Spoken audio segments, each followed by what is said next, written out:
නව ජාත්‍යන්තර ඉන්ධන ක්‍රියාකරුවන්ගේ පැමිණීමෙන් පසු වෙළඳපොළ කොටස අඩුවීම හේතුවෙන් ලංකා කංචතෙල් නීතිගත සංස්ථාව ඉකුත් වසරේදී සැලකිය යුතු අයුරින් මූල්‍ය පසුබෑමකට ලක්ව තිබූ අතර එහි ආදායම 26.9කින් පහත වැටී ඇති බැවින් මුදල් ක්‍රම සම්පාදන හා ආර්ථික සංවර්ධන අමාත්‍යාංශය විසින් නිකුත් කොට ඇති වාර්තාවේ සඳහන් වේ.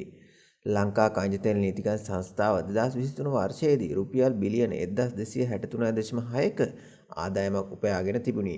එහෙත් 2024 වර්ෂයේදී එම ආදායම රුපියල් බිලියන 923.4ක් දක්වා 26.9කින් අඩු වී ඇති බවද මෙම වාර්තාවේ සඳහන් වේ.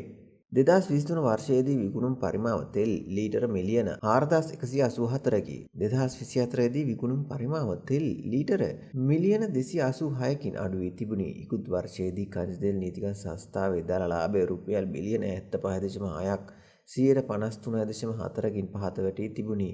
කෙසේ වුවද පිරිවැය පිළිබිඹු කරන මිලකරන සූත්‍රය අඛණ්ඩව භාවිතා කිරීමට සහ ඉකුත් වර්ෂය තුළ ශ්‍රී ලංකා රුපියලට සාපේක්ෂ වශයෙන් ශක්තිමත් වීම හේතුවෙන් සංස්ථාව රුපියල් බිලියන 33.3ක ශුද්ධ ලාභයක් වාර්තා කොට තිබුණි.